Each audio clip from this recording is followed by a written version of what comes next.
10 things to watch when the Eagles face the Bills. The second Eagles preseason game Thursday night against Buffalo isn't going to give you a much longer look at the starters than the first game did, according to Doug Pederson, so if you're going, don't hang around too long in the parking lot and get jammed up in the security lines. More and more, NFL teams fear season-altering injuries to key players in meaningless games, and also more and more, these games are about deciding who makes the team as the fifth safety or the sixth wide receiver, rather than getting starters in shape to play, as might have been the case in an earlier era. All that having been said, here are 10 storylines you might want to keep track of. 1. Making a connection. The new number 1 receiver blazed through an amazing first week or so of training camp, suffered a minor shoulder injury, and has been kept a bit under wraps since. It's clear Alshon Jeffrey isn't much about the preseason. It's also clear that Carson Wentz has a slightly different mindset, would really like to get some game reps with his shiny new weapon. Will they be able to do anything, if the offensive starters only play a dozen or so snaps, as Pederson outlined Tuesday? Wentz seemed to think he might be out there a bit longer. He seemed to want to be out there a bit longer. 2. Identity crisis. Will Ronald Darby wander into the wrong huddle or over to the wrong bench? A week ago, Darby was still the Bills' top corner.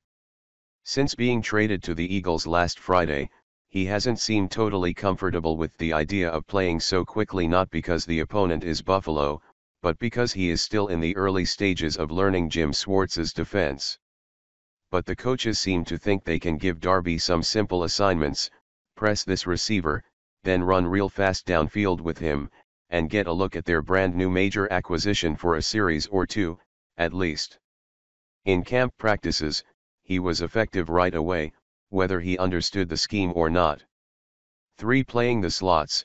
Nelson Agholor makes his debut in the role vacated by Jordan Matthews, who won't play after suffering what the Bills termed a chip fracture to his sternum in his first Buffalo practice. Has Agholor put his struggles with confidence behind him? Can he be the kind of safety valve for Wentz that Matthews was? What of the other options: big, fast rookie Mac Hollins, rookie running back Donnell Pumphrey, or tight end Trey Burton, who already has a close bond with Wentz? 4. In the long run, last week's pass-run ratio, 54 passes, 19 runs, was an unpleasant reminder of Pederson's Andy Reid pedigree. Pederson's explanation was that the runs weren't getting anywhere, which also sounded Andy-like. So, do you ever stop passing because that isn't working very well? No. Anyhow, Pederson, the running backs and the offensive line were embarrassed, and you can look for a much more sustained effort at ironing out the running kinks against the Bills. The plan would be to try to get that established a little bit this week and see where it goes, Pederson said. Nobody needs to watch Matt McGloin sidearming 42 passes again this week. One player to watch here: rookie runner Corey Clement, from Glassboro, NJ, by way of Wisconsin. 5. Hold on.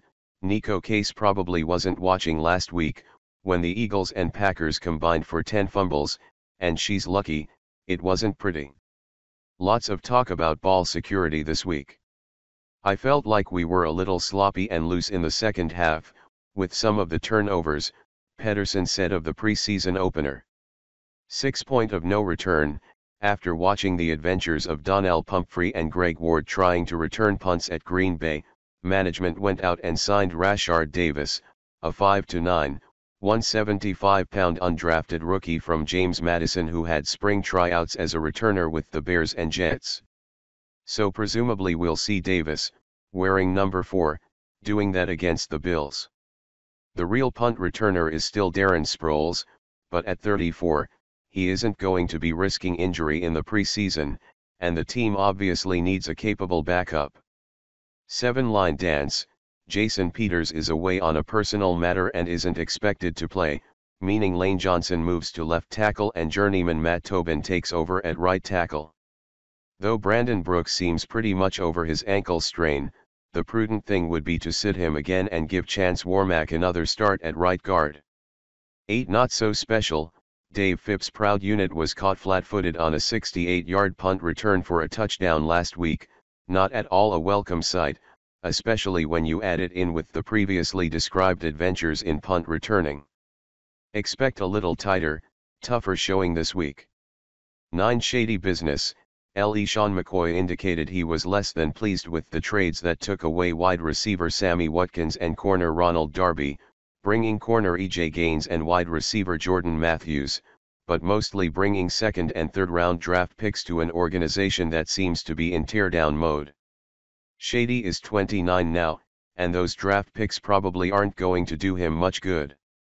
How will the Eagles' all-time leading rusher look Thursday night, and what will he have to say about his situation? Buffalo News columnist Jerry Sullivan wondered this week whether McCoy will be all in this season. 10 crowded receiving line. Given where the Eagles were at wide receiver a year ago, it seems odd to be saying this, but one of the biggest roster battles the rest of the month will be for the final few wide receiver spots, even after the trade of Jordan Matthews. Holdover Bryce Triggs seemed a bit of an afterthought until he caught 7 passes for 91 yards at Green Bay. Marcus Johnson has had an excellent camp, missed the preseason opener with a hamstring problem, but should play Thursday. Shelton Gibson is a raw, speedy guy whose 5th-round pedigree might mean the team is reluctant to try to sneak him through waivers onto the practice squad. Converted QB Greg Ward seems explosive. Last year's hero of the people, Paul Turner, is just a guy in the pack now. Will the Eagles keep 5 WRs or 6? I'm thinking 6. Barring injury, the top 4 are Alshon Jeffrey, Torrey Smith, Nelson Agholor and 4th-round rookie Mac Hollins.